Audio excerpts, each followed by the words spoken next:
Update tayo sa lagay ng panahon. Makakapanayan natin si Charmaine Barilla, weather specialist mula sa Pag-asa. Magandang umaga, Charmaine. Yes po, magandang umaga din, Ma'am Susan, maging sa lahat ng ating mga tagapakinig. At Good morning. Unahin natin, ano yung magiging lagay ng panahon ngayong araw, Charmaine? May uulanin ba mga lugar at saan-saan yung mga posibleng magkaroon ng pag-ulan? yes po, no? So, sa nakikita po natin ay more on generally fair weather naman po yung mararanasan sa malaking bahagi ng ating bansa. Paghahandaan lamang po natin yung mga localized thunderstorm at yung mga pulupulong mga pag-ulan na dadalhin ng easterlies. At sa nakikita po natin, matataas po yung mga tsansa ng mga thunderstorm ngayong araw dito sa may bahagi ng Northern Luzon, maging dito sa may Mindoro provinces, kanlurang bahagi ng Visayas, Zamboanga Peninsula, maging dito sa may katimugang bahagi ng Mindanao at sa may bahagi din ng Palawan. Charmaine, doon sa gitna nitong El Nino, Siyam hanggang 13 bagyo yung inaasahan mabubuo o papasok sa bansa hanggang matapos ang 2026. Ito ba, may posibilidad ba na malalakas ang mga bagyong ito, Charmaine?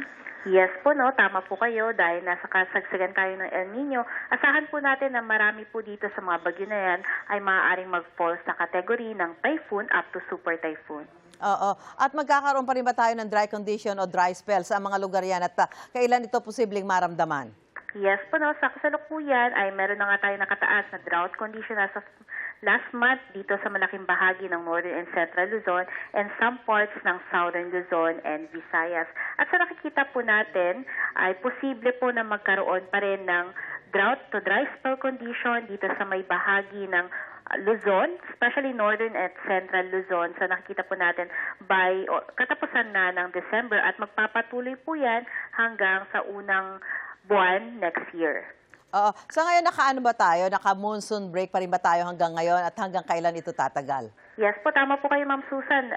Currently, naka-monsoon break po tayo at ina-expect po natin na magtatagal yan up until third week ng ngayong buwan. And ina-expect natin na maaaring magbalik naman yung ating southwest monsoon dito sa may katimugang bahagi ng Mindanao. Pero hindi pa natin nakikita na magpapatuloy yan or makaka-apekto sa malaking bahagi ng ating bansa not until last week ngayong Hunyo. Okay, maraming salamat, Charmaine Barilla, weather specialist mula sa Pag-asa. Magandang umaga sa iyo. Yes po, maraming salamat.